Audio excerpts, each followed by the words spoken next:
அதான் அவர் என்ன சொல்கிறாரு, பி ரைட், சரியான நேர்மையானவர்களாக இருங்கள்.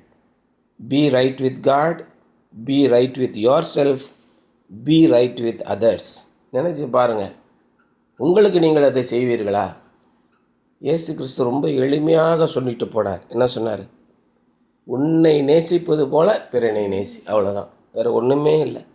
இதற்கு ஒப்பான கற்பனை, உன் தேவனாகிய கர்த்தரை உன் முழு இருதயத்தோடும் உன் முழு மனதோடும் உன் முழு ஆத்மாவோடும் நேசிப்பாயாக. இதற்கு ஒப்பான எக்ஸாக்ட்லி ஈக்குவலான ஒரு கற்பனை என்னென்னா, உன்னை நீ எப்படி நேசிப்பாயோ அடுத்தவனை நீ கன்னத்தில் அறைவாயா? உன்னை நீ அறைவாயா? அறிஞ்சால் அடுத்தவனை அறைய மாட்டேன், நான் அடிச்சுக்கிற மாட்டோம். இப்பேற்பட்ட ஒரு விஷயத்தை சொன்ன ஞானி இந்த உலகத்திலே பிறக்கவே இல்லை, இனிமேலும் பிறக்க போகிறதில்லை. உன்னை நேசிக்கிறது போல் பிறனை நேசி அப்படின்னா உலகத்தில் ஒரு பிரச்சனையும் வராது. இன்றைக்கி ட்ரம்ப்பு போய் பக்கத்தில் ஒரு நாட்டை கைது பண்ணிட்டு வந்தார்ல, வெனிசுவாலா, அந்த அதிபரையும் அந்த மனைவியும் அவருடைய மனைவியும் கைது பண்ணி நாட்டை கைப்பற்றி என்னடா பண்ணீங்கன்னு கேட்டால், அங்கே இருக்கிற எண்ணெய் வளங்களை எல்லாம் கொள்ளையடிச்சிட்டு வந்திருக்கான். திருட்டு அயோக்கியன். அவனுடைய நாட்டை நேசிப்பது போல் பிறனுடைய நாட்டை நேசிக்க வேண்டாமா?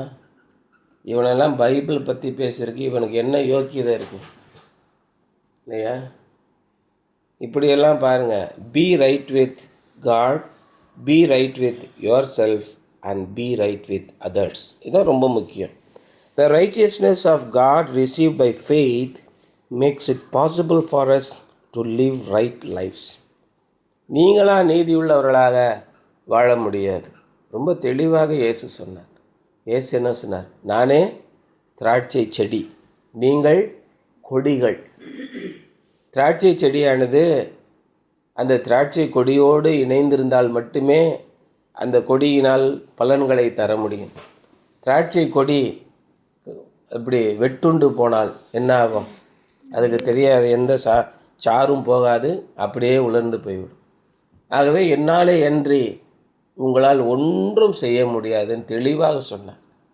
ஆனால் மக்கள் என்ன நினைக்கிறார்கள்? இறைவனை தங்களுடைய மனதின் எண்ணங்களை நிறைவேற்றி கொள்வதற்காக பயன்படுத்த வேண்டும் என்று நினைக்கிறார்.